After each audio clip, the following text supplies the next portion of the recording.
Hoy la enseñanza tiene un nombre al cual le propuso en su corazón no contaminarse. Yo creo que con solo escuchar el título ya más o menos asocian de quién vamos a hablar. O le puse como subtítulo: a estos evita. A mí me gusta manejar un título y cerrar casi que con un subtítulo, casi siempre. A estos evita. Vamos a iniciar con una lectura. Después de la lectura oramos y entramos de lleno a la enseñanza. Daniel capítulo 1, versos 1 al 8. Daniel capítulo 1, versos 1 al 8. Dice la palabra del Señor de la siguiente manera. En el año tercero del reinado de Joacim, rey de Judá, vino Nabucodonosor, rey de Babilonia, a Jerusalén y la sitió. Y el Señor entregó en sus manos a Joacim, rey de Judá, y parte de los utensilios de la casa de Dios, y los trajo a la tierra de Sinar, a la casa de su Dios, y colocó los utensilios en la casa del tesoro de su Dios. Y dijo el rey a Aspenaz, jefe de los eunucos, que trajese de los hijos de Israel, del linaje real de los príncipes, muchachos en quienes no hubiese tacha alguna, de buen parecer, enseñados en toda sabiduría, sabios en ciencia y de buen entendimiento, idóneos para estar en el palacio del rey, y que se les enseñase las letras y la lengua de los caldeos. Y le señaló el rey la ración para cada día de la provisión de la comida del rey, y del vino que él bebía, y que los criase tres años, para que al fin de ellos se presentasen delante del rey, entre los que estaban Daniel, Ananías, Misael y Azarías, los hijos de Judá. A estos el jefe de los eunucos puso por nombres a Daniel Belsasar, a Ananías Sadrach, a Misael Mesac y a Azarías Abednego. Y el verso 8, sobre el cual baso la enseñanza de hoy, dice: y Daniel propuso en su corazón no contaminarse con la porción de la comida del rey ni con el vino que él bebía. Pidió por tanto al jefe de los eunucos que no le obligase a contaminarse. Oremos, mis hermanos. Padre bueno y santo, te damos gracias por esta noche. Te damos gracias por la palabra, Señor, por lo que dejaste escrito para que nuestras vidas, Señor, encuentren guía en este mundo tan convulso. Para que podamos, Señor, a través del Espíritu Santo, Señor, poder discernir el mensaje y tomar las decisiones apropiadas, Señor, para poder agradarte, Señor. Te damos gracias, bendito Dios, porque eres tú quien nos ama, eres tú quien se acercó a nosotros, y eres tú, Señor, quien nos ha dado a nosotros la palabra para dirección. Bendecimos esta noche, en el nombre de Jesús. Amén. Mis hermanos, antes de entrar con la enseñanza, quiero puntualizar algunas cosas de este texto. No todo, solamente hacer unos puntos para poder hablar un poco de este joven al cual se está refiriendo el texto, que es Daniel. Fue traído prisionero cuando Nabucodonosor atacó lo que es Jerusalén. Yo creo que la mayoría sabemos la historia, pero solamente quiero puntualizar algunas cosas como para poder hacer conciencia. Un muchacho de 17 años era para esa fecha, para esos momentos tenía 17 años, del linaje de los príncipes de Judá, o sea, de la casa real. Era un muchacho prometedor que podía llegar incluso hasta a tener posiciones importantísimas, digamos que incluso hasta podría haber llegado a ser rey o ministro, en una posición de importancia porque estaba de la línea de Judá y siendo de los hijos de los príncipes o príncipe de la casa de Judá. Aparte de eso, era un hombre sin tacha, o sea, un muchacho de muy buena conducta, y dice que era de buen parecer, o sea, era un muchacho bonito. Los enseñaron en sabiduría, en buen entendimiento, y tenían que ser idóneos para la casa del rey, en este caso de Nabucodonosor. Este joven o estos jóvenes fueron enseñados durante 3 años, fueron presentados a la casa del oficial de los eunucos, o el que estaba a cargo de los eunucos, lo cual nos indica a nosotros que los castraron y los dejaron eunucos. Para que estén en la casa de los eunucos significa que les quitaron la posibilidad de tener descendencia, porque solamente los eunucos podían servir en altas posiciones cerca del rey.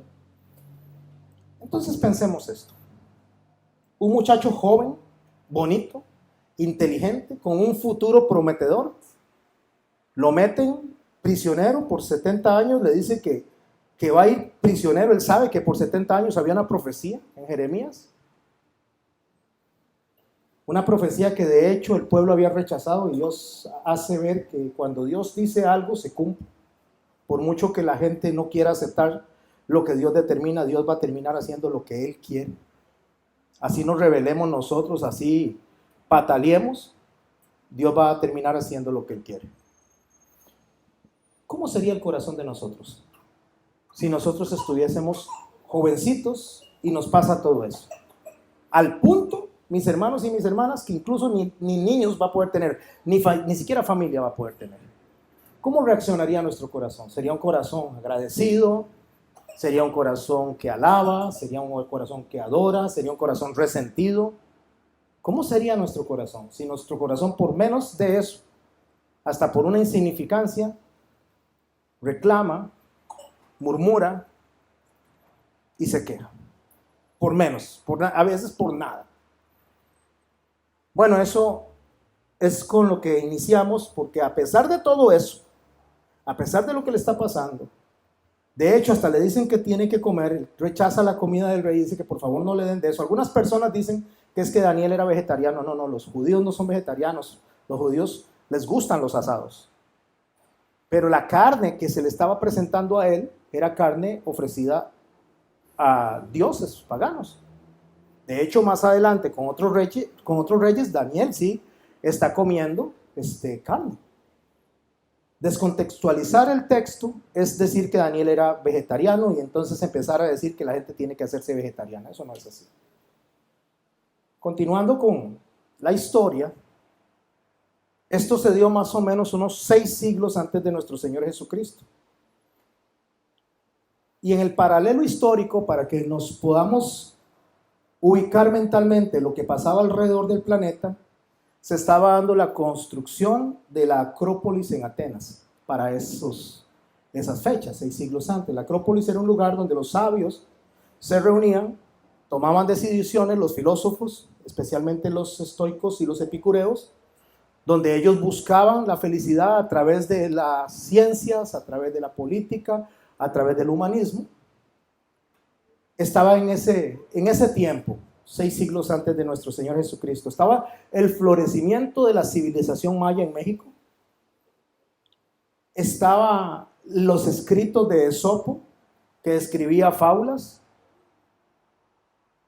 Este Esopo fue citado por Herodoto, por Aristófanes, Aristóteles y por Platón.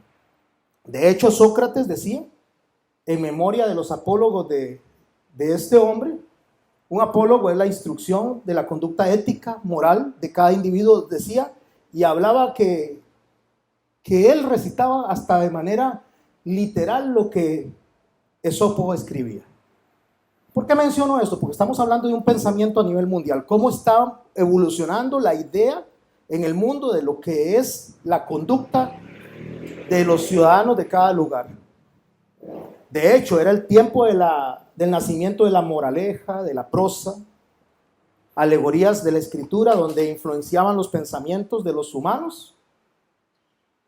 En ese tiempo donde todo eso se está moviendo alrededor de lo que es la conducta humana, es el que se está escribiendo este texto, o se está desarrollando este texto, lo que Daniel está pasando. En el libro de Daniel se mencionan unas bestias que se mencionan también en el Apocalipsis, y algunas personas piensan que las bestias son animales que van a salir a comerse a la gente y que van a salir del mar, y entonces la gente a veces no quiere ni ir al mar porque como estamos en los últimos tiempos, dice va a salir de ahí un monstruo y me va a comer, un monstruo marino. No, las bestias tanto en Apocalipsis como en el libro de Daniel, son imperios. O sea, son dominios de pensamientos, sistemas que gobiernan el mundo. Esos son las bestias. De hecho, cuando Daniel escribe esto, cuando él está siendo llevado por Nabucodonosor, o se desarrolla la descripción de todo este evento, Nabucodonosor ya había capturado a los imperios de Egipto y de Lidia. Ya Babilonia se había apoderado de toda esa zona, que eran figuras básicamente de lo que es antidios, lo que eran figuras de lo que es el enoteísmo y de lo que es el politeísmo. Babilonia había tomado esto, lo había absorbido, porque cuando un gobierno, un imperio conquista a otro, absorbe, no solamente toma sus bienes, toma sus riquezas, sino que absorbe su cultura, su pensamiento, y hay un sincretismo entre el conquistado y el conquistador. Babilonia, que es una figura de básicamente de lo que es la prosperidad, la economía, el reconocimiento, la opulencia. Esa es la figura que hay. Entonces veamos cómo se va durante el tiempo, va creciendo, se va sumando dentro de la conducta humana, donde se le está enseñando a la gente a pensar de manera filosófica. Se van sumando ciertas cosas como es el politeísmo, y como en las manos de Nabucodonosor se ve lo que es la opulencia, o sea, lo que quiere ver tiene que ver con el dinero, es lo que al ser humano le interesa. De hecho, en Daniel 4, cuando Nabucodonosor habla de lo que ha hecho, en el verso 30 dice así: habló el rey y dijo, ¿no es esta la gran Babilonia que yo edifiqué para casa real con la fuerza de mi poder y para gloria de mi majestad? Ve cómo lo que representa Nabucodonosor y Babilonia es reconocimiento, representa opulencia, representa dinero. De hecho, hasta el día de hoy se habla de los jardines colgantes de Babilonia. En esta ruta de la conquista del mundo, y le voy a llamar la conquista del mundo porque de hecho se ha venido fraguando esto desde los tiempos de Egipto, después de que los babilonios conquistan al imperio de Lidia y al imperio de Egipto y se suman, vienen los medo-persas. Los medo-persas son los medios y los persas que se unen para atacar a Babilonia y para atacar a Nabucodonosor. Eso lo podemos leer en Daniel capítulo 7, en el verso 5. Es una de las bestias que nos representa a nosotros Daniel para ver cómo se va la humanidad contaminando. Y he aquí otra segunda bestia semejante a un oso, el cual alzaba un costado más que otro. Alzaba un costado más que otro porque la unión de los medo-persas, y dentro de eso los persas eran más fuertes, más numerosos que los medos. Entonces, cuando dice que caminaba renqueando, que se levantaba un lado más que el otro del oso, significa que había en el conjunto, o sea, en la unidad, en el negocio que hicieron ellos para conquistar Babilonia, los persas eran más poderosos que los medos. Por eso caminaban de esa manera. Entonces dice el texto que el oso alzaba un costado más que el otro y tenía en su boca 3 costillas. Entre los dientes, ¿cuáles son las 3 costillas? Egipto, Lidia y Babilonia. O sea, ya había conquistado esos 3 imperios. Y le fue dicho así al oso: levántate y devora mucha carne. O sea, ataquen y destruyan toda la humanidad que puedan. Los persas son figura del control político, militar y policial hasta la fecha.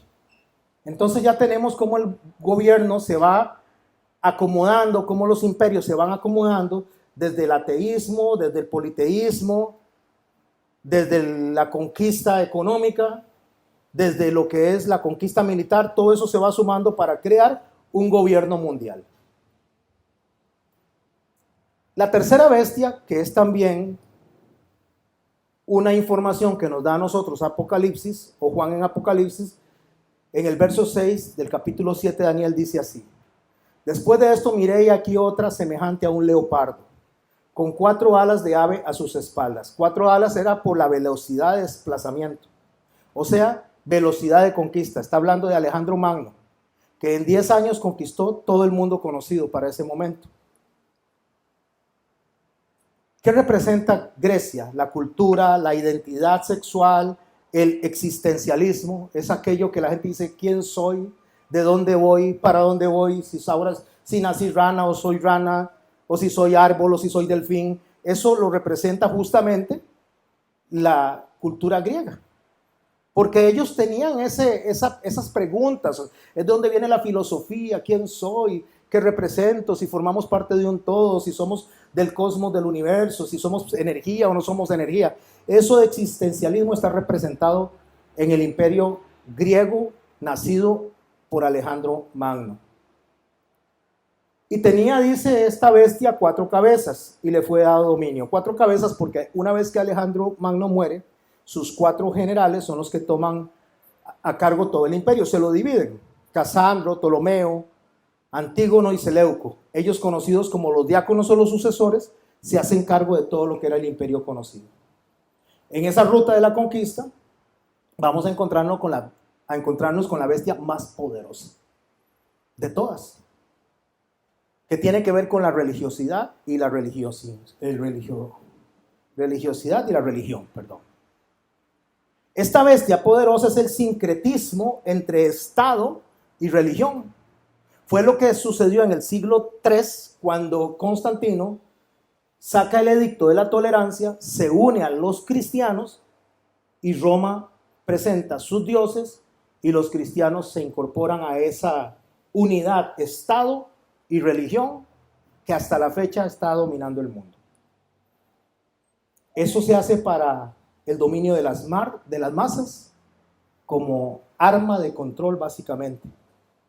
Lo podemos ver en el verso 7 de Daniel capítulo 7. Después de esto, mirando yo en las visiones de la noche, y he aquí la 4ª bestia, espantosa y terrible, en gran manera fuerte, que tenía unos dientes grandes de hierro. El hierro representa a Roma, porque fueron los que conquistaron a espada, como un rastrillo, donde ellos llegaban, arrasaban con lo que se topaban. Por eso las legiones romanas eran temidas, porque donde ellos llegaban, conquistaban. Pero no era por Roma, que Daniel lo está representando aquí, sino por el sincretismo que se da entre Roma y religión, entre Roma y cristianismo. Desmenuzaba, dice, y las obras las hollaba con sus pies, y era muy diferente a todas las bestias porque tenía 10 cuernos. Pero mis hermanos, cuando ustedes escuchan esto, lo primero que la gente asocia es a la iglesia de Roma, porque inició en el siglo III. Pero no es únicamente la iglesia de Roma. Tenemos que sumarle las que salieron de la iglesia de Roma.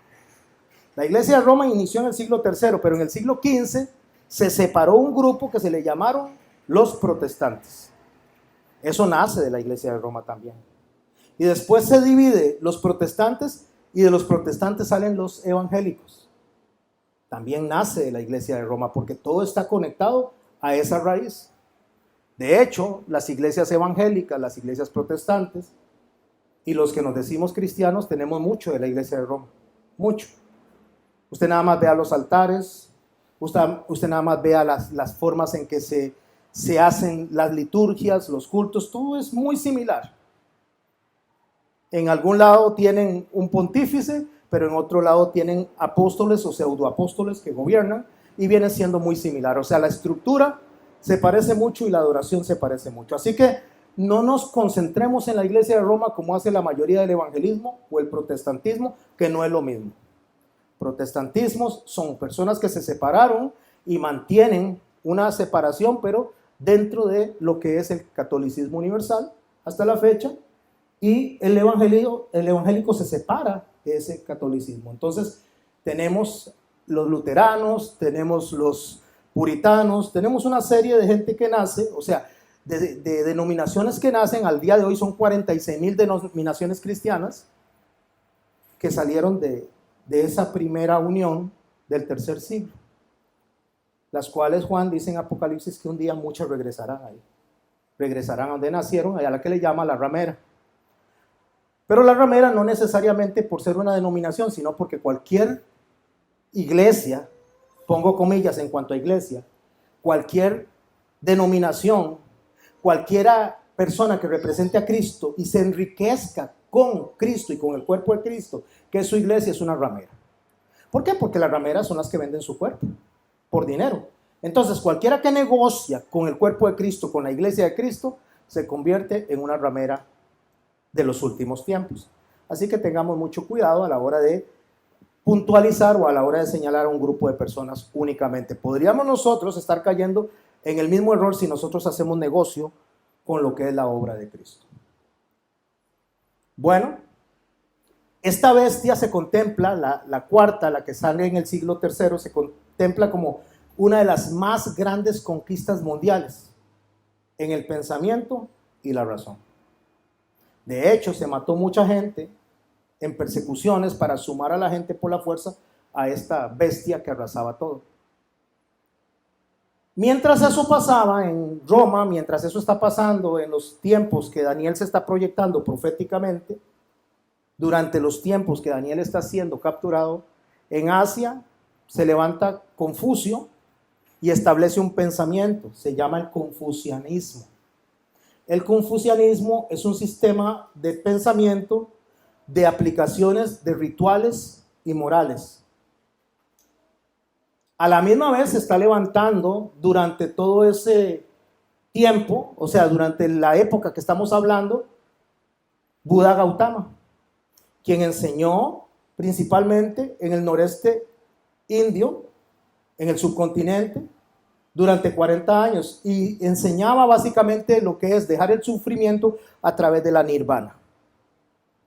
O sea, es una concepción del orden soteriológico que tiene la fuerza dentro de la persona. O sea, es una cosmovisión del karma y del samsara. El yoga, todo eso es parte de esa expresión corporal de ese tipo de paganismo y de esa adoración de otros dioses. La gente dice que el yoga no es malo. El yoga, el problema es que la gente no sabe que lo que están haciendo con su cuerpo a la hora de mover su cuerpo en ciertas posiciones, la posición del sol, la posición de la luna, están haciendo adoración a ídolos de manera subliminal, o sea, de una manera disimulada, solapada. Y están permitiendo que entre a sus vidas ciertas cosas porque las están prácticamente invitando. Hay mucha gente, hay muchos creyentes que practican yoga, hay muchos pastores que practican yoga y practican esto, lo que es el samsara. Metido dentro del cristianismo, son bestias de pensamientos anti Dios que se han venido incorporando a las iglesias en el paso del tiempo. Las velitas que se encienden por los muertos. El reunirse a celebrarle recuerdos a los muertos desde un punto de vista, ¿cómo le puedo decir? Es que yo trato de no ofender a nadie porque no es mi intención. Mi intención es que veamos que el muerto es muerto y nosotros no deberíamos de estar reuniéndonos para celebrarle que los 9 días, que los 30 días, que los 40 días, que el año. Eso no está bien. Porque la palabra de Dios dice claramente que una vez que el hombre creyente muere, está en la presencia de Dios inmediatamente.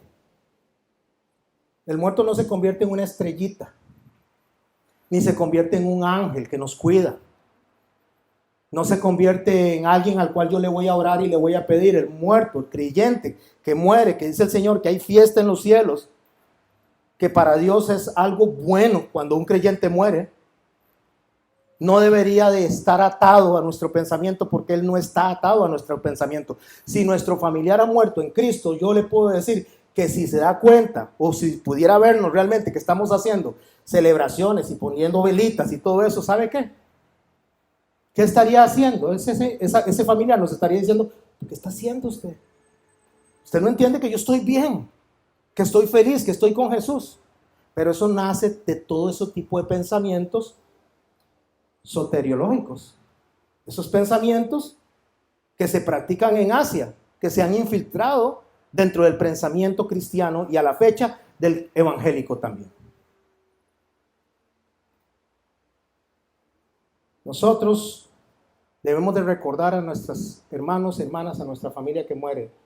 La gente no muere mientras la recordemos. Estamos hablando de que esté presente en nuestros corazones. Una vez que se mueren todos los que lo conocían, entonces ya aquí no lo recordamos. O en la tierra no se recuerda. Pero en Dios siempre está vivo y siempre está presente, porque Dios no es un Dios de muertos, es un Dios de vivos. Bueno, todo esto lo que ha venido haciendo es presentando un escenario mundial, un nuevo mundo, toda una red de acontecimientos para presentar un mundo ultra corrompido, un nuevo orden mundial. Dios había dicho esto en Génesis capítulo 6, verso 1. Leo. Dijo Dios, dijo Jehová, no contenderá mi espíritu con el hombre para siempre, porque ciertamente él es carne, mas serán sus días de 120 años. Cuando Dios dice esto, muchas de las personas piensan que no vamos a vivir más de 120 años, aquí literalmente. O sea que el hombre que más puede vivir son 120 años. Entonces cuando alguien pasa de los 104, 105 años, dicen, pero hasta 120 no va a llegar. Eso no es lo que Dios está diciendo ahí. Aparte de que 120 años fue la predicación de Noé, y después de eso vino el diluvio, básicamente él está hablando de 120 jubileos. Los jubileos se componen de 50 años, que cuando llega el año 49, el siguiente año, el número 50 de jubileo es liberación de deudas. Los hermanos tenían que liberarse unos a otros las deudas. Si alguien le debía a alguien, tenía que limpiar esa deuda y decir, ya no me debes nada. Perdón, una serie de cosas, por eso se llamaba el jubileo. Nuestro Señor Jesucristo, cuando andaba predicando, predicó durante un tiempo de jubileo. Por eso es que él dijo, el reino de los cielos está aquí. El reino de los cielos se ha acercado, arrepentidos, porque era el tiempo de arrepentimiento. Era el tiempo de arrepentimiento y perdón. Eso se da durante los jubileos. 120 jubileos, que corresponde a 50 años cada uno, da 6,000 años. Lo que el Señor está diciendo es que Él no le va a permitir a la tierra o a la humanidad gobernar la tierra más de 6,000 años. Si yo les pregunto a ustedes en qué año estamos, ¿cuál año me dirían que estamos? Dependiendo del calendario que tomemos. Entonces ahorita vamos a dar esa respuesta. Vamos a dar esa respuesta en qué año estamos. Y el Señor dice que no va a permitir que la tierra o el hombre gobierne la tierra más de 6,000 años. Ese es su tiempo de gobernar. O sea, nosotros estamos más cerca del final de lo que nos podemos imaginar. Hoy decimos que estamos en el 2022, pero realmente no se está tomando en cuenta los años que están hasta atrás hasta llegar a Adán. Siguiendo con Daniel y entendiendo que Dios pone término a todo, cuando Daniel recibe justamente el mensaje de Dios, de parte de Dios, acerca de que ya van a ser liberados, eso se da en el capítulo 9. Daniel se da cuenta que el fin de los tiempos, lo que Dios decidió, ya está por terminar, los 70 años de cautiverio. Daniel capítulo 9, verso 1 dice así: en el año primero de Darío, hijo de Asuero, de la nación de los Medos, ya les dije quiénes son los Medos, que vino a ser rey sobre el reino de los caldeos eran los babilonios. En el año primero de su reinado, yo Daniel miré atentamente los libros, el número de los años que habló Jehová al profeta Jeremías, que había de cumplirse las desolaciones de Jerusalén en 70 años. ¿Qué está diciendo? Un juicio cayó a través de Nabucodonosor. Iban a estar en cautiverio 70 años y después Dios los iba a liberar. Lo que quiero observar, o lo que me gustaría observar, es que Dios pone término a todo. Nada es para siempre. La vida no es para siempre, los problemas no son para siempre, los dolores no son para siempre, todo tiene un término. Los ancianos de antes decían que no hay mal que dure 100 años ni cuerpo que lo resista. Realmente ellos hablaban con sabiduría, o sea, nada dura para siempre. Ese es lo que ellos querían decir, todo se acaba. Que tiene problemas, no se preocupe, todo se acaba. Hasta inclusive el dolor más grande que uno puede tener con la partida de un ser querido, se acaba. Queda el recuerdo, queda la nostalgia, pero ese dolor tan intenso se acaba. ¿Qué fuera que nos quedara ese dolor para siempre? Eternamente. Por eso es que el Señor no nos invita a nosotros a estar recordando al muerto de la manera que lo recordamos, porque eso es flagelarnos a nosotros mismos. Eso no se hace. Lo que nosotros tenemos que hacer es adorar al Señor, alabar al Señor y agradecerle si nuestro ser querido murió en Cristo y decirle, bueno, nos vamos a ver, en lugar de estar deseando que se devuelva, deberíamos de estar deseando nosotros estar con Él. Al contrario. En Jeremías 29:1, hablando también de esto, de este tiempo de los 70 años de cautiverio, dice así: estas son las palabras de la carta que el profeta Jeremías envió de Jerusalén a los ancianos que habían quedado. Es lo que está leyendo Daniel en el capítulo 9, se está dando cuenta que están pasando los 70 años, él está estudiando esto y dice, esto es la carta que Jeremías envió a los de Jerusalén, a los ancianos que habían quedado, de los que fueron transportados, y a los sacerdotes y profetas, y a todo el pueblo que Nabucodonosor llevó cautivo a Jerusalén, de Jerusalén a Babilonia. En el verso 4 del capítulo 29, por favor síganme, dice así: así ha dicho Jehová. Pregunta, ¿quién está hablando entonces? Jehová. ¿Quién es el que va a decir esto? Jehová. Así ha dicho Jehová de los ejércitos, Dios de Israel, a todos los de la cautividad que hice transportar de Jerusalén a Babilonia. A todos los que hice transportar. ¿Quién fue el que los llevó entonces? Jehová. No fue Nabucodonosor. Nabucodonosor solo fue un instrumento. Dice Jehová, yo los hice transportar. Yo los mandé. A esos les estoy escribiendo esto.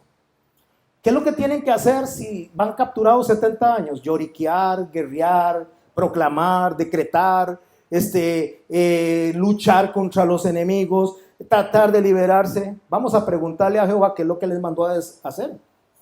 Porque eso que aplica allá, aplica para nosotros. ¿Estamos o no estamos en un mundo convulso? ¿Estamos o no estamos en un mundo anti Dios? Entonces, ¿qué tenemos que hacer? Luchar, levantarnos en guerra, unirnos todos los cristianos, o por lo menos los que se dicen cristianos alrededor del mundo, para atacar este sistema anti Dios. Vea lo que le dice Jehová a estas personas que están en cautiverio en Babilonia, al igual que nosotros estamos en Babilonia.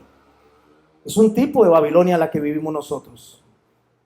Les dice, verso 5, edificad casas y habitadlas, y plantad huertos y comed del fruto de ellos. Casaos y engendrad hijos e hijas. Dad mujeres a vuestros hijos y dad maridos a vuestras hijas, para que tengan hijos e hijas. Y multiplicaos ahí y no os disminuyáis. Y escuche lo que dice el verso 7. Y procurad la paz de la ciudad a la cual os hice transportar. ¿Qué tenemos que hacer nosotros? Procurar la paz donde vivimos, con nuestros vecinos, no solo en nuestra iglesia, con nuestros vecinos, con el pulpero, con el de la esquina que piensa diferente y que él está metido en el esoterismo, o que está metido en lo que es el karma, o metido en algo que tenga que ver contrario a Dios. Eso es asunto de él. Nosotros no tenemos que pelear con esas personas, nosotros no tenemos que forzar a esas personas, porque eso le toca a Dios y al Espíritu Santo, no a nosotros. Entonces, ¿qué dice el Señor? El Señor les está diciendo que vivan ahí, que cuiden ese lugar y que vivan en paz. ¿Por qué les dice que vivan en paz? Porque tendréis paz vosotros cuando estas personas estén en paz. Si nosotros vivimos en un mundo convulso, pues vivamos en paz, porque si lo que hacemos es la guerra, vamos a estar peor. Nosotros tenemos que hacer como Daniel, proponer en nuestro corazón no contaminarnos. Eso es lo principal. A Daniel le cambiaron su ropa, su comida, su nombre. Todo se lo cambiaron en Babilonia. Pero él propuso en su corazón no contaminarse. Y al final vamos a llegar a eso. Dentro de este mundo, dentro de este sistema antidios. Y procurar la paz con la ciudad que os hice transportar y rogar por ella a Jehová. ¿Qué está mandando a hacer? Rogad por ella. Mis hermanos, ustedes oran por las personas que están cayendo en este sistema antidios. Oramos por ellas como iglesia. Le decimos, Señor, que tu misericordia los alcance. Que tu misericordia alcance a todas estas personas que hicieron chorizo durante estos años pasados en este país. Oramos por ellos, o más bien pedimos juicio contra ellos. Yo creo que la mayoría de los creyentes dice, Señor, que tu juicio caiga. No dejes al impío sin su justo castigo. Utilizando palabras de la Biblia, cuando Dios dice, ore por ellos, ore para que se arrepientan, ore para que se encuentren, para que encuentren la verdad.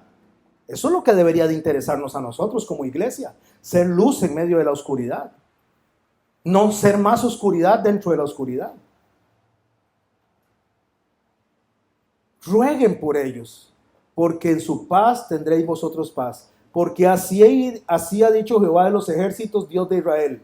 No os engañen vuestros profetas que están entre vosotros, ni vuestros adivinos, ni atendáis a los sueños que soñáis. ¿Qué le está diciendo? Esas profecías que andan diciendo por ahí, que no va a pasar nada, que vamos a detener toda la destrucción del mundo, eso es mentira. Porque ya Dios lo determinó. Dios determinó 70 años para esta gente, no iban a salir antes. Lo que Dios determinó para que pase en esta tierra va a pasar, mis hermanos. Todo lo que Él determinó va a pasar. Nosotros tenemos que rogar para que la gente se arrepienta y para que nosotros podamos sacar adelante la tarea. Eso es lo que tenemos, cuidar nuestro corazón, que no se contamine, que no terminamos escuchando a un montón de pseudoprofetas, a un montón de pseudoapóstoles diciéndonos a nosotros que con 2 o 3 oraciones o con miles de oraciones podemos cambiar lo que Dios determinó, porque no se va a cambiar. Porque falsamente os profetizan ellos en mi nombre, no los envía, ha dicho Jehová. ¿Qué dice? Están diciendo mentiras. Verso 10. Porque así dijo Jehová, cuando en Babilonia se cumplan 70 años, yo os visitaré y despertaré sobre vosotros mi buena palabra. ¿Qué va a hacer el Señor al final del tiempo? De los 70 años, va a poner su buena palabra. ¿Sabe que el avivamiento de los últimos tiempos no consiste en miles o millones de personas reuniéndose en nombre de Cristo? Consiste en que su buena palabra va a salir de la boca de predicadores para llegar a los corazones del remanente. El remanente no es lo que sobra, mis hermanos, no es algo que quedó. El remanente es lo que Dios viene guardando.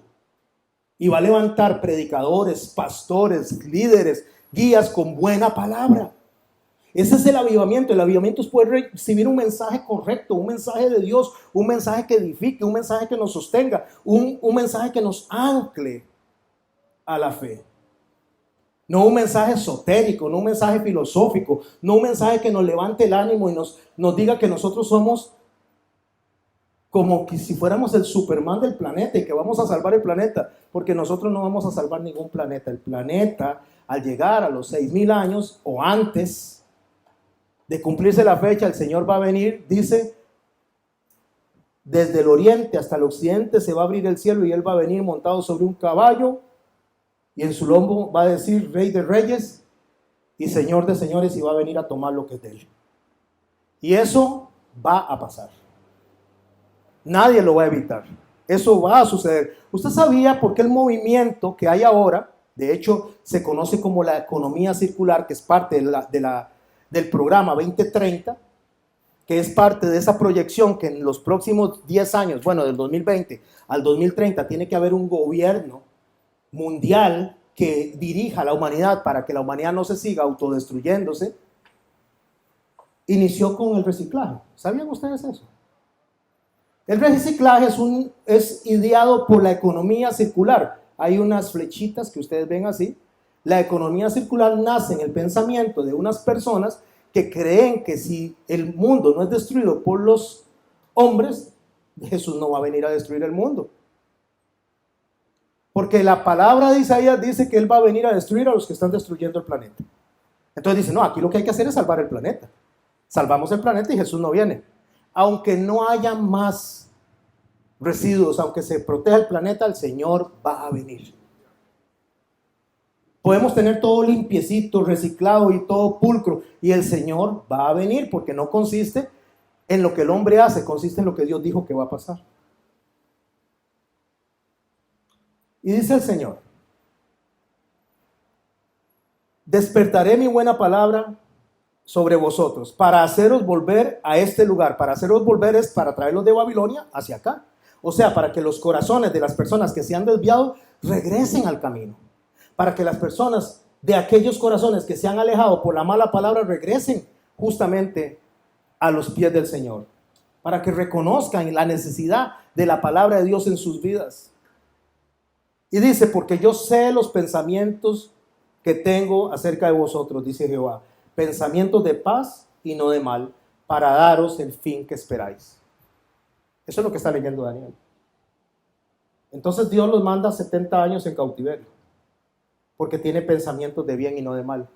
Eso se toma y se dice, no, Dios tiene pensamientos de bien y no de mal. Usted va a tener una buena casa, usted va a tener piscina, usted va a tener un buen carro, usted va a ser prosperado. De hecho, hay gente que cuando un matrimonio se casa, cuando recién inicia, hay gente que le predica a ese matrimonio, aquí están las arras, les va a ir bienísimo. Y no les habla de las dificultades que van a enfrentar, de lo que tienen que hacer para poder enfrentar esas dificultades desde el fondo de la palabra. Sino que les dicen que van a tener una vida color de rosa. Y la vida de nadie es color de rosa. Tenemos altibajos. Estamos bien y estamos mal. Estamos bien y estamos mal. Eso se da en la vida de todo ser humano, sea creyente o no sea creyente. Solo que a los que amamos a Dios, todas las cosas nos ayudan para bien. ¿Cuál es el fin que esperamos? Entonces, ¿cuáles son los pensamientos de bien? Verso 12. Entonces me invocaréis, esos son los pensamientos de bien. Entonces me invocaréis y vendréis y oraréis a mí y yo os oiré. Y me buscaréis y me hallaréis porque me buscaréis de todo vuestro corazón. ¿Sabe qué es lo que Dios está diciendo? Los mando en cautiverio 70 años porque cuando me oren a mí no me van a orar ya hipócritamente. Me van a buscar genuinamente. Me van a buscar de verdad. Yo le voy a pedir a cada uno que se analice. ¿Cuándo es el momento en el que se han arrodillado delante de Dios con un corazón, a ustedes mismos, con un corazón abierto, genuino, diciéndole, Señor, ayúdame? Es en el momento de más aflicción. Es en el momento de más dolor. Es en el momento de una pérdida humana o cualquier otra pérdida. Es donde llegamos y, Señor, me duele, Señor, ayúdame. Es ahí donde realmente nos acercamos a Dios de manera genuina. Así que nosotros, mis hermanos y mis hermanas, tenemos que tener ese mismo comportamiento. Tenemos que tener un comportamiento de acercarnos a Dios de manera genuina, de venir a la congregación de manera genuina, de escuchar los discipulados de manera genuina. ¿Cuánto dura un partido de fútbol? 2 horas, ¿no? 45 minutos, un lapso de 2 horas. Y usted ve a la gente que se distrae durante ese tiempo.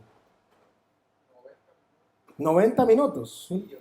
Y el tiempo extra, y la fila que hicieron, y el aguacero que se llevaron, y la plata que gastaron, y el parqueo que pagaron, y el hambre que pasaron, porque a veces les quitan las cosas y las tiran afuera en un tarro ahí para que no metan ciertas cosas.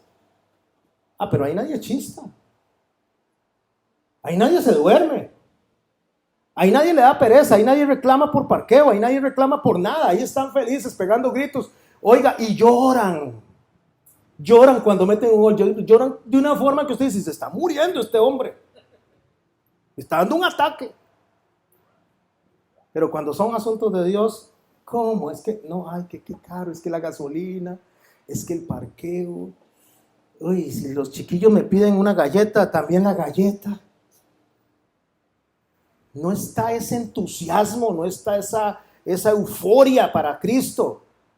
Está para el fútbol o para un locario que se sube ahí 5,000 hombres y mujeres le gritan wow con los brazos levantados. No importa lo que haya que hacer de fila, no importa las presas que haya que soportarse, pero cuando vemos allá al ¿cómo se llama? El conejo malo. Bueno, el conejo malo cantando ahí, todo el mundo alrededor del conejo malo, felices, ¿verdad? En ese entorno es que Daniel fue llevado, en el entorno de esa ideología de globalización. Y los años ya estaban por cumplirse y por eso Daniel escribe para que tengamos presente cómo comenzó su historia y cómo terminó su historia. ¿Cómo comenzó su historia? Lo hicieron eunuco, no tenía familia, le quitaron su identidad, nombre, ropa, comida, todo se lo quitaron. Pero adentro Daniel seguía siendo un adorador. Adentro Daniel seguía alabando y glorificando a Dios y oraba viendo hacia Jerusalén porque sabía que Dios había dicho que ese tiempo era el que se iba a cumplir y una vez que se cumpliera ese tiempo, Él iba a venir por ellos para llevarlos a Jerusalén. Él creía eso. ¿Cuántos creen que el Señor va a venir? ¿Cuántos creen que el Señor está cerca? Antes de terminar esto, cuando vayamos hacia el final, voy a volver a hacer la pregunta. Porque viera que hay mucha gente que dice eso, amén, yo lo creo. Pero se meten en deudas a 30 años, 40 años. Se meten en compromisos a largo plazo y dicen, yo creo que ya el Señor está por venir. Es más, para mí que no pasan pero ni 5 años cuando el Señor venga. Pero hacen planes a largo plazo. ¿Por qué? Porque realmente no están creyendo eso. Y no estoy diciendo que dejen de trabajar ni que no hagan planes, pero mis hermanos, el compromiso que tenemos que tener con nosotros es en el día a día. ¿Cómo dijo el Señor cuando estaba en la oración? Padre nuestro que estás en los cielos, danos el pan de 30 años. No me parece, ¿verdad a mí? Padre nuestro que estás en los cielos, cuando está pidiendo por el pan, danos el pan de por lo menos unos 12 meses como mínimo. No, danos el pan de cada día. O sea, el Señor dice, viva al día. Incluso la parábola dice que le dijo a otro hombre que estaba haciendo graneros, insensato, no sabes que esta misma noche se pedirá tu alma. ¿A quién le va a quedar todo eso? Porque nosotros nos proyectamos a futuro. Y el futuro, mis hermanos, no depende de nosotros, depende de Dios.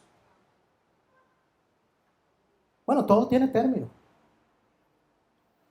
Acabo de preguntar que cuántos creen que el Señor va a regresar. Y dijeron amén. ¿Cuántos anhelan que Él venga? No, qué miedo, me dijo una persona en una oportunidad. Qué miedo, dice. ¿Cómo qué miedo? Pero usted no es creyente. ¿Qué miedo? Yo me escondo con mis hijos. ¿Cómo que yo me escondo con mis hijos? ¿Cómo que qué miedo? Si somos unos creyentes. Mire, yo le voy a decir una cosa. Si yo veo ahí en este momento que se abre el cielo de par en par y me acuerdo del texto, de una vez a levantar las manos y a recibirlo. ¿Quién que ama al Cristo y le está esperando y hemos pasado lo que hemos pasado, no vamos a salir a recibirlo? Bueno, no tenemos ni que salir, pero es una forma de hablar. ¿Quién no va a levantar sus manos y decir, gloria a Dios, el Señor está aquí?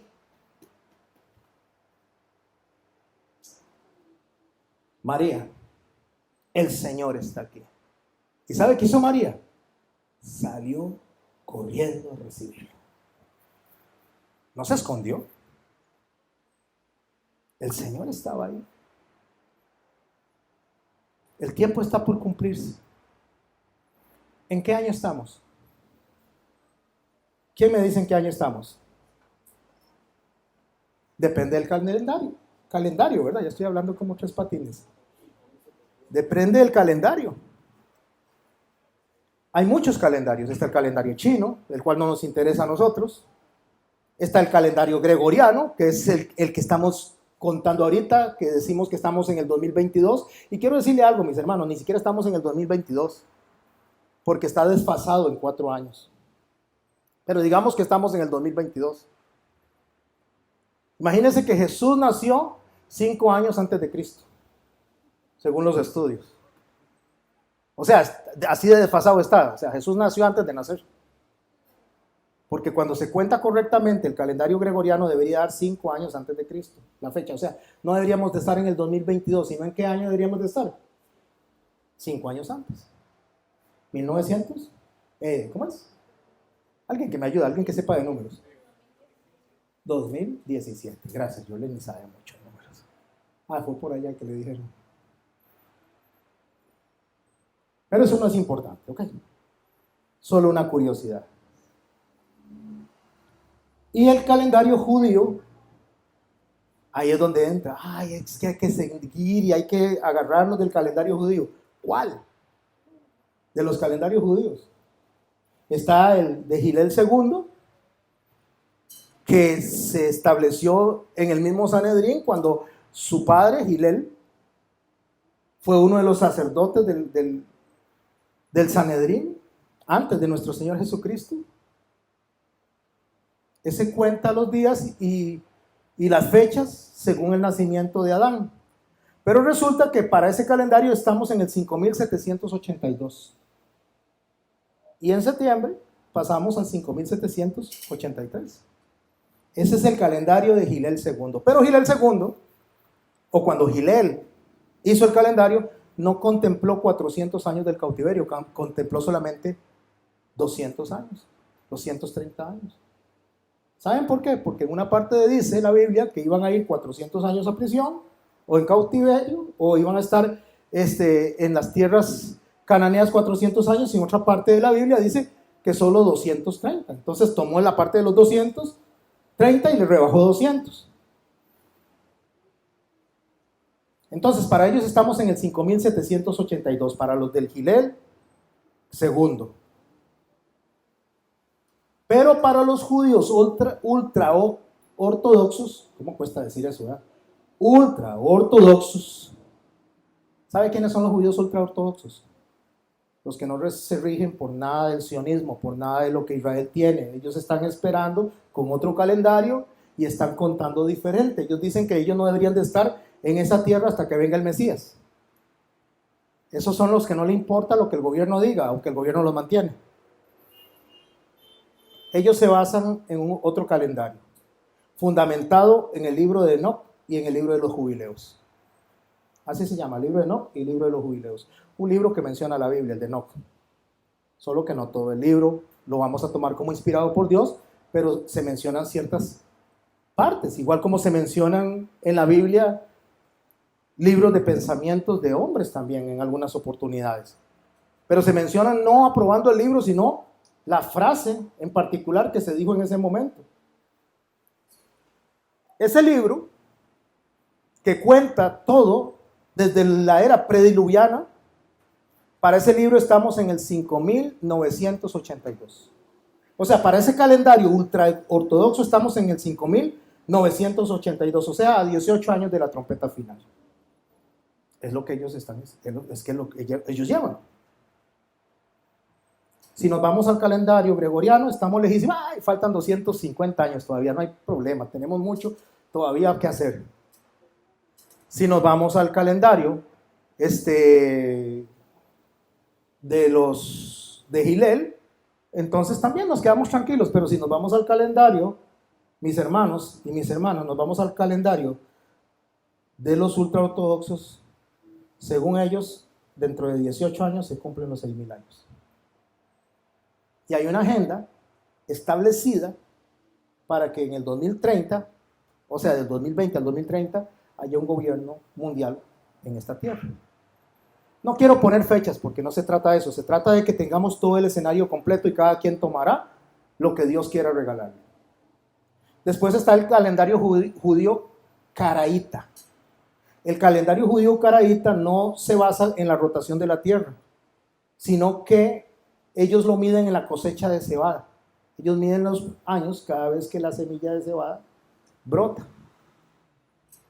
Está muy parecido al de Gilel II, unos 5 años de diferencia. Pero al final de cuentas a nosotros no nos debe importar mucho, y digo no nos debe importar mucho el calendario gregoriano, el de Gilel II, el caraíta o el de no nos debe preocupar tanto. ¿Por qué? Porque el Señor nos dejó una palabra que debemos de observar. Sea que falten 18 años, sea que falten 10 años, sea que falten 200 años para la venida del Señor, no importa cuánto falte, debemos recordar la palabra del Señor. Por eso el avivamiento se trata de predicar palabra de Dios. El avivamiento se trata de tomar la palabra de Cristo y hacerla nuestra y guiarnos a través de esa palabra. ¿Quiénes quieren oír lo que dijo Jesús al respecto? Mateo 24, verso 36. Pero el día y la hora nadie sabe. Así que no se preocupe por los calendarios. Es un asunto que les di como una mera información. Ni aun los ángeles del cielo, sino solo mi Padre. ¿Por qué razón? Porque Él dijo, en la casa de mi Padre muchas moradas hay, se lo dijo a la novia. Voy pues a preparar un lugar para vosotros. Y en el judaísmo, quien decide cuándo ir a buscar a la novia es el papá, no el hijo. No es que él no sepa, es que la decisión está en el padre de cuándo venir por su novia. Pero oiga lo que dice el verso 37. Mas, como en los días de Noé, así será la venida del Hijo del Hombre. Este es el punto que debe tomarnos atención. Más como en los días de Noé. Listo, pastor, como en los días de Noé, ahí había sodomía, había homosexualismo, había violencia. No. En los días de Noé, antes y después, siempre ha habido eso. Eso no es lo que nos debe de marcar a nosotros. Como en los días de Noé, tenemos que prestarle atención a lo que el Señor está diciendo. Más como en los días de Noé, así será la venida del Hijo del Hombre, porque, ahora sí viene la razón, porque como en los días antes del diluvio estaban comiendo, bebiendo, casándose y dándose en casamiento, no nos vamos a casar más, no vamos a comer, no es eso lo que dice el Señor, no es que sea malo, es que lo que estaba hablando el Señor, que había muchos distractores que no permitían a las personas poner atención a la predicación de Noé. Seguro estaban en el estadio esperando el partido de fútbol, o seguramente, bueno, estoy diciendo solamente una ilustración de nuestros tiempos hasta esos tiempos. Estaban preocupados en ver si levantaban imperios, estaban preocupados en si se casaban, estaban preocupados en la fiesta de dentro de 15 días, estaban preocupados en las vacaciones, y lo menos que estaban pensando era si el Señor iba a venir en ese momento. O mejor dicho, el diluvio. En ese momento. Estaban distraídos hasta. Aquí estamos nosotros, mis hermanos. Estamos escuchando palabra de Dios. ¿Quiénes consideran que están recibiendo palabra de Dios? Y el Señor está diciendo, mientras estamos aquí nosotros recibiendo palabra, hay un montón de gente distraída allá afuera hasta. Hay un montón de gente afanada hasta. ¿Hasta qué? Hasta el día en que Noé entró en el arca. O sea, hay un montón de gente distraída hasta que se va a abrir el cielo de par en par y el Señor va a arrebatarnos y nos va a llevar con Él. Cuando eso pase, un montón de gente que dicen estar esperando al Señor, que dicen amar al Señor, que dicen estar atentos a Él, dice hasta. Y no porque estemos congregados, estoy hablando porque el Señor dice van a estar distraídos en cosas que la iglesia no tiene que hacer, porque Dios, hay muchas cosas que la iglesia hace que Dios no la mandó a hacer. Y hay muchas cosas que la iglesia no está haciendo que sí tiene que hacer. Y lo primero es discipular. Porque van a estar casándose, dándose en casamiento hasta el día en que no entró en el arca. ¿Por qué? Verso 39. Y no entendieron, o sea, no comprendieron el mensaje hasta que vino el diluvio y se los llevó a todos. Hasta que los ahogó. Así será la venida del Hijo del Hombre. ¿Estamos entendiendo lo que el Señor está diciendo? El Señor no está hablando tanto de la maldad. El Señor está hablando de cómo la gente está ocupada en otras cosas en vez de estar ocupado su corazón en lo que tiene que estar atento. ¿Qué estaba haciendo Daniel durante esos 70 años? Estaba atento. 70 años atento. 70 años orando. 70 años viendo hacia Jerusalén, esperando a que llegara el término que Dios había establecido a través de Jeremías. Daniel 7:15 dice, se me turbó el espíritu a mí, en medio de mi cuerpo, y las visiones de mi cabeza me asombraron. Me acerqué a uno de los que asistían y le pregunté la verdad acerca de todo esto, y me habló y me hizo conocer la interpretación de las cosas. Verso 17 del capítulo 7. Las 4 grandes bestias son 4 reyes que se levantarán en la tierra. ¿Qué son las bestias? Reyes. ¿Qué son las bestias? Sistemas de pensamiento. ¿Qué son las bestias? Formas de dominio, formas de control. Desde el politeísmo, o sea, otros dioses. Y hay gente que se levanta como si fuera dioses de las personas. En lugar de guiarlos a Cristo, los guían a sí mismos. Eso es lo que se está dando hoy día. Gente levantándose vanagloriosa, queriendo que la gente se fije en ellos en lugar de fijarse en Cristo. La economía, la plata es lo que interesa hoy en día, la plata. Trabajar y trabajar como un camello, aunque no tenga que aunque no me congregue, aunque no me disipule, tengo que trabajar y trabajar. No, trabajar es bueno, pero 6 días. El otro día es del Señor. 6 para que trabaje y 1 mío, dijo el Señor. Imagínense que fuera al revés. Hubiera dicho 1 trabaja y 6 para mí. Pero Él fue generoso. 6 para ustedes. 1 para mí. Hay una historia, para hacer una pausa ahí, que dicen que mandó el Señor al ángel a la tierra a decirle, dígale a esos humanos que tienen que comer una vez cada 3 días. Pero el ángel olvidadizo y decía, venía de camino y decía, ¿pero qué fue lo que me dijo el Señor? Vean, humanos, el Señor dijo coman 3 veces cada día. Entonces eso, ese paréntesis es para que se salgan de donde están sentaditos ahorita. Lo que quiero decir, mis hermanos, es que justo como yo acabo de decir eso, así se predica hoy en día. Hoy el púlpito se ha convertido en una plataforma de chistes, en una plataforma de entretenimiento, en una plataforma de la exaltación humana, en una plataforma de sobarle la espalda a las personas. En eso se ha convertido.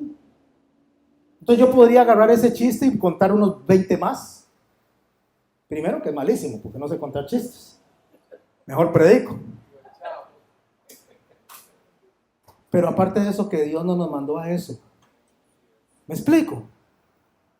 Sí, muy bonito, que entretenido, que un pastor venga y nos entretenga, pero nos está entreteniendo. Pero cuando venga el Señor nos va a encontrar distraídos. Pero dice que estas 4 bestias van a gobernar, y dice el verso 18, después recibirán el reino los santos del Altísimo. ¿Quiénes son los santos del Altísimo aquí? ¿Quién dice amén? Ah, qué dicho, están despiertos, qué salvada.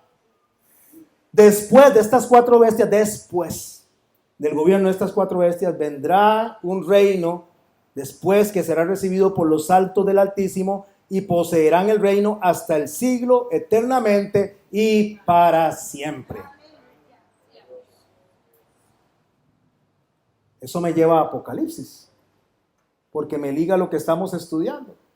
Y dice en el verso 6 del capítulo 22 de Apocalipsis, y me dijo estas palabras son fieles y verdaderas. ¿Están escuchando? Palabra fiel y verdadera.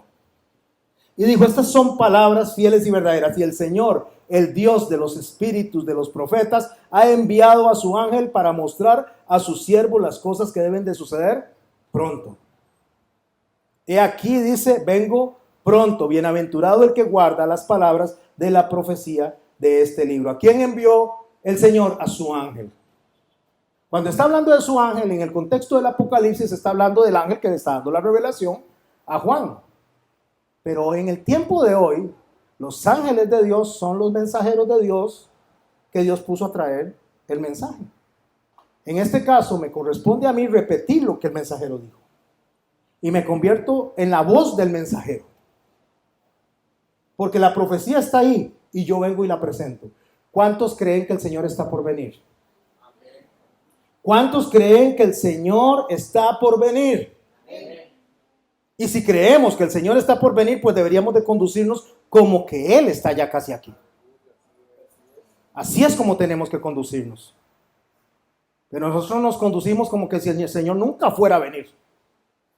Y vaya sorpresa, va a haber para mucha gente. Porque los va a encontrar haciendo lo que no tienen que hacer. Distraídos, descuidados. Apocalipsis 22:10. Y me dijo, no selle las palabras de la profecía de este libro, porque el tiempo está cerca. El injusto sea injusto todavía. El que es inmundo sea inmundo todavía. El que es justo practique la justicia todavía. El que es santo santifíquese todavía. ¿Sabe qué está diciendo el Señor? Los que creen en la profecía, los que creen en que el Señor está por venir, santifíquense. Y los que no creen, pues déjenlos. Cada quien dará cuenta de su propia alma. Cada quien dará cuenta delante del Señor de su propia vida. Para cerrar esto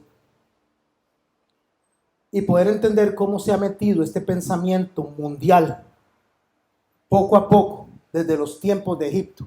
Es más, desde antes de los tiempos de Egipto. Ya en Egipto es como el clímax que empezó a preparar todo el terreno para este orden mundial que se avecina. en el cual ya prácticamente estamos.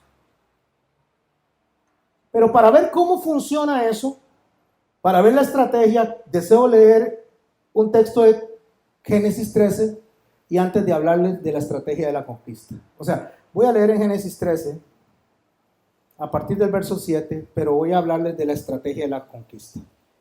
¿Saben ustedes qué es la estrategia de la conquista? Es cuando un chiquillo o una chiquilla quieren enamorar a otro, pero vamos a hablar de los chiquillos, de los muchachos, o de los hombres, pero me gusta hablar de los chiquillos. Los jovencitos. Se topan una muchacha que le gusta y, ve, déjeme llevarle los libros. Ahí lleva los libros, aunque pese el bulto, pero enorme, pero yo le llevo los libros. Yo se los llevo. Ay, es que tengo hambrita y tal vez anda solo 1000 colones, pero le compra la empanada para que ella se la coma aunque él aguante hambre. Un día le trae un chocolate, otro día le trae una flor, y ahí va, poquito a poco. Al día siguiente llega todo mojado, empapado. Ay, mi amor, pero está lloviendo. No importa, yo por ti cruzo hasta el océano si es necesario. Es la estrategia de la conquista, es ir poquito a poco, hasta que ya la muchacha quedó ¡pac! Casada, dijo aquel hombre. Atrapada. Así hace el enemigo, ¿sabía? Esa es la estrategia de la conquista. Primero inició con Egipto, dioses. Hay dioses, todos los que quieran. Después viene con Babilonia, platica. Tome, platica. ¿Quieren platica? Sí. ¿Quieren platica? Entonces venga, pase aquí, declare, firmemos un pacto, a ver, aunque sea con tarjeta de crédito. El Señor acepta tarjeta de crédito. Venga, pasémoslo aquí. Pacte con el Señor. Y si no, le hago un vale. Usted presenta aquí y hacemos un vale y entonces usted pacta con el Señor. No tiene plata, sí, no se preocupe, pero cuando la tenga, usted la trae. Haga un simple. O sea, eso es lo que el enemigo le dice. Toma, ahí está. Ay, pero como estamos tal vez en una necesidad. Ay, Señor, sí, de verdad, sí. Uy, aquí está, Señor. No tengo, pero ni para los frijoles, pero aquí está, Señor. Confío en que mañana voy a tener no solo frijoles, voy a tener arroz, bistec y puré. Y resulta que el pseudo apóstol tiene el arroz, frijoles, bistec y puré y usted se quedó sin nada. ¿Por qué se lo dio todo? Así empieza la estrategia. Después vienen los medo-persas y conquistan con el fuerza, con el poder. ¿Con cuál fuerza?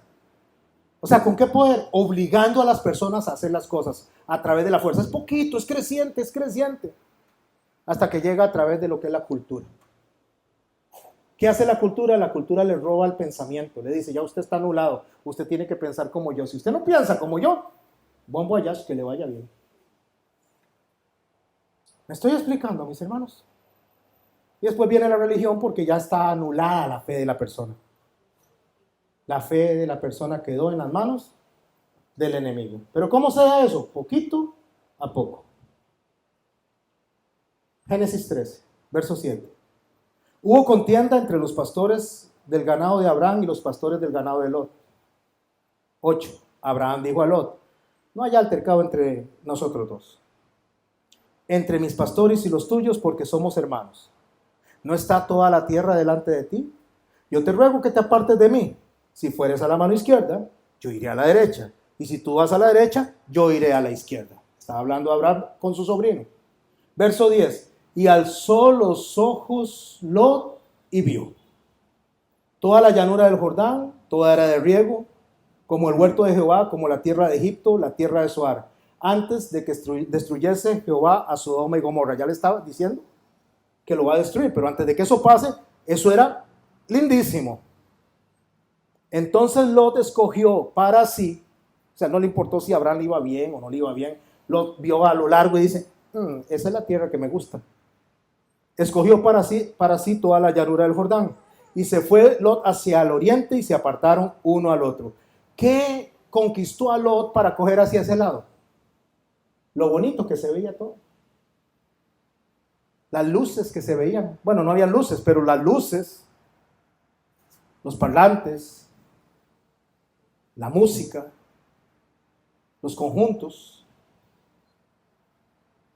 Lo que conquistó a Lot es lo que conquista hoy en día a los creyentes.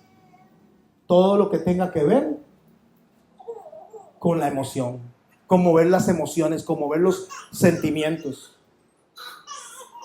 Abraham acampó en la tierra de Canaán, y tanto que Lot habitó en las ciudades de la llanura y fue poniendo tiendas hasta Sodoma. Subraya esto, fue poniendo tiendas hacia Sodoma. Un proceso. No fue el mismo día que llegó. Puso una tienda, le dio un chocolate, después puso otra tienda, le llevó los libros, después puso otra tienda, y otra tienda, y otra tienda, y otra tienda. Lo que Satanás hace es que presenta siempre un confite. Y después de que presenta el confite, te da algo más grande. Y poquito a poco te va dando algo que te guste, hasta que te atrape. ¿Sabe cómo atrapan a los monos en África? Agarran un coco, le hacen un hueco, o una cajita, le hacen un hueco donde la manita del mono pase. Entonces amarran el coco a un árbol, o amarran la cajita a un árbol y le meten una fruta. Cuando el monito mete la mano y agarra la fruta y hace a sacar la mano, no puede sacarla. ¿Y por qué no la puede sacar? Porque queda atrapado ahí. Él tiene la fruta y él ve al cazador donde viene, pero no la puede soltar. ¿Qué tiene que hacer ese mono para que el cazador no lo atrape? Soltar la fruta, eso es todo. Suelta la fruta, saca la mano y sale corriendo. Pero ¿sabe por qué lo atrapan? Porque no suelta la fruta. No suelta lo que Satanás le presentó y le dijo, esto es lo bonito que tienes. Esto es lo bonito que te doy. Y dice el texto que los hombres de Sodoma y Gomorra eran malos y pecadores en gran manera. O sea, ya Lot sabía que eso estaba mal y que iba en el lugar incorrecto y no le importó. Porque así nos pasa, mis hermanos y mis hermanas, cuando Satanás nos presenta algo, no nos importa con tal de conseguir lo que queremos. Lo que hay que hacer es soltar ¿qué? La fruta. Eso es todo lo que hay que hacer. Pero ¿por qué es que no soltamos la fruta? Porque no leemos la palabra. Porque no nos informamos. Porque le hacemos caso al pseudo apóstol. Porque le hacemos caso al pseudo predicador. ¿Sabe qué pasaba en los tiempos de Jeremías? ¿Qué es lo que dijo el Señor? Les están diciendo cosas que yo no dije. Yo les estoy diciendo que voy a destruir el templo. Yo les estoy diciendo que van a ir 70 años en cautiverio. Y ellos decían, no, esto no puede ser. Esto no puede ser, esto no viene de Dios. Porque ¿cómo van a destruir el templo? O sea, ¿cómo se va a destruir el templo si el templo es de Dios? O sea, este Jeremías es un traidor. ¿Y qué fue lo que pasó? Destruyeron el templo y fueron dispersados como Dios dijo, por 70 años. Yo les digo, mis hermanos, que el tiempo se está terminando. Y muchos predicadores como yo les dicen, el tiempo se está terminando. Es tiempo de concentrarnos en que el Señor está por venir y tenemos que dar cuentas. Tenemos que estar delante de Dios dando cuentas de nuestra vida. ¿Quién de los que está aquí cree que hoy, en este momento, faltan 5 minutos para que termine esta prédica y dentro de 5 minutos que el Señor venga? ¿Quién de los que está aquí dice, estoy listo para darle cuentas a Dios? ¿Quién está listo? ¿Estamos listos? ¿Realmente? Pues deberíamos de estarlos. Deberíamos de estarlo, porque si no estamos listos, si tenemos pecado escondido, si tenemos intenciones escondidas, si tenemos propósitos escondidos, entonces no estamos en el lugar correcto. Deberíamos de estar arrepintiéndonos delante de Dios porque deberíamos de estar preparados para su venida. Segunda de Timoteo 3:1. También deben saber esto. Se lo está escribiendo a Timoteo, que se lo escriba a la gente de Éfeso. También deben saber esto. Pero yo lo voy a cambiar un poquito aquí y voy a seguir leyendo el texto. También deben de saber esto, hermanos del llamado de Cristo. ¿Quiénes son del llamado de Cristo? ¿Quién dice amén? Amén. Ok, a ustedes. El ángel me dijo a mí, que es el que escribió el Apocalipsis, que es el que escribió a través del Espíritu Santo, o sea, el que reveló la profecía, le está revelando también a Pablo y le está diciendo lo que tienen que saber, lo que va a pasar en los postreros días. Iglesia, el llamado de Cristo, deben de saber esto, que en los postreros días vendrán tiempos peligrosos porque habrá hombres amadores de sí mismos. Ese es el principal problema. Hombres amadores de sí mismos, no amadores de Dios. Hombres amadores de sí mismos, no amadores de la iglesia de Cristo. Hombres amadores de sí mismos, no amadores del pecador que está camino al infierno. Hombres amadores de sí mismos, no de la palabra de Dios. Hombres amadores de sus propias intenciones, de sus propios deseos, de su propia opinión, de sus propios anhelos. Esos son los que están por venir, dice él. Avaros, vanagloriosos, soberbios, blasfemos, desobedientes a los padres, ingratos, sin afecto natural. Voy a hacer una pausa en sin afecto natural. ¿Sabe qué es alguien sin afecto natural? ¿Dónde está bebé? Allá anda. Allá la anda. Cuando vemos a Amanda, ¿qué nos causa? Ternura, ¿verdad? Eso es afecto natural, una ternura. Cuando vemos a Fabi, ¿qué nos causa? Ternura, ¿verdad? Cuando vemos al pastor, no me digan. Cuando vemos un cachorrito, ¿qué nos causa?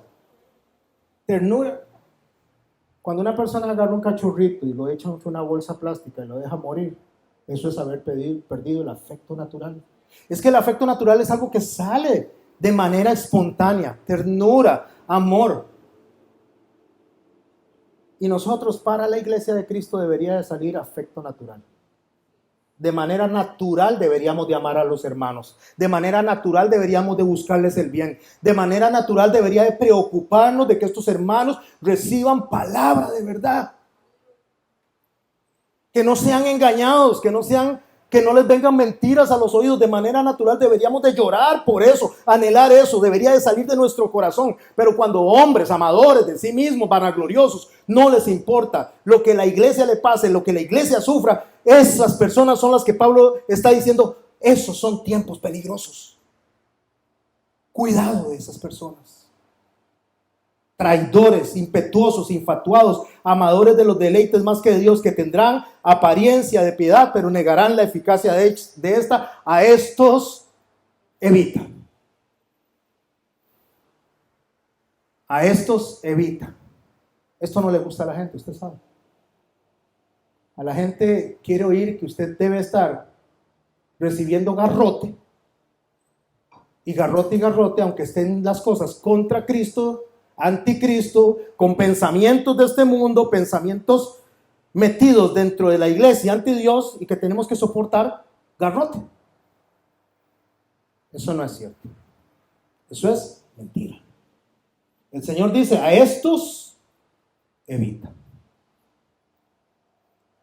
Cuando Daniel llegó, lo primero que él pensó fue, tengo que pasar 70 años aquí. El Señor dijo que tenemos que casarnos, lo cual no pudo hacer él. Tener hijos, lo cual él no pudo hacer. Construir casas, lo cual él no hizo, estaba al servicio de los reyes. Un muchacho inteligente, valiente, hermoso, con todo el futuro por delante, y se lo truncaron. Pero él propuso en su corazón no contaminarse. Le dijo al eunuco, no, te ruego, le dice, que no me des de la comida del rey. Y Dios puso gracia en el eunuco y no se la dio. ¿Por qué estamos aquí, mis hermanos y mis hermanas? ¿Usted sabe por qué estamos aquí? Porque Dios, en su misericordia, quiso mandarnos el mensaje que necesitamos para hoy. Y decirnos a nosotros que estamos en Babilonia, que vivimos en Babilonia, pero que Él se ha guardado un remanente para Él. Y ese remanente no es lo que sobra, es lo que Él está protegiendo hasta el día de hoy. Y lo va a proteger hasta que Él venga. Y cuando Él venga se va a llevar a ese remanente. Ese es el remanente que levantar en los aires. Ese es el remanente el cual va a arrebatar. Porque no es a todo mundo porque diga yo soy cristiano. No, es al que se conduzca como Cristo quiere. Porque no es decir yo soy, es serlo. Porque Dios no aprueba la apariencia, Dios aprueba la identidad. Porque Dios no ve como ven los hombres lo que proyectamos, Dios ve el corazón.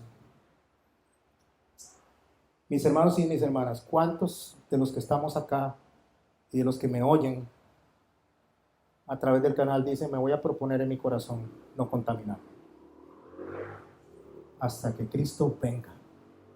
Porque después de que Cristo viene, ya no habrá más llanto, no habrá más dolor, no habrá más traición, no habrá más pseudoapóstoles, no habrá más engaño, porque con Cristo, mis hermanos y mis hermanas, desde el momento en que Él venga y nos lleve con Él, a partir de ese momento comienza la vida eterna.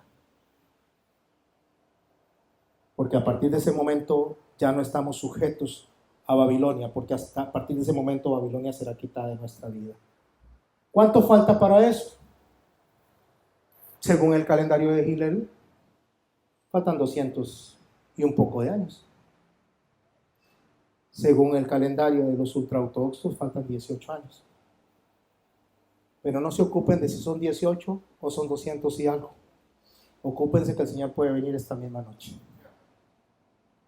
Oremos. Padre bueno, en el nombre de Jesús te damos gracias por esta noche, Señor. Te damos gracias por la palabra y te damos gracias, Señor, por llamar nuestra atención. Sabemos y entendemos, oh Dios bueno, que el mundo afuera es convulso, santo Señor.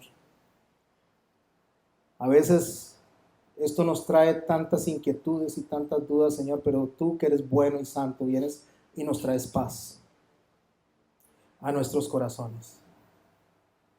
Te damos gracias, Señor, por las hermanos y hermanas que han partido, Señor, en ti, confesando que tú eres su Señor.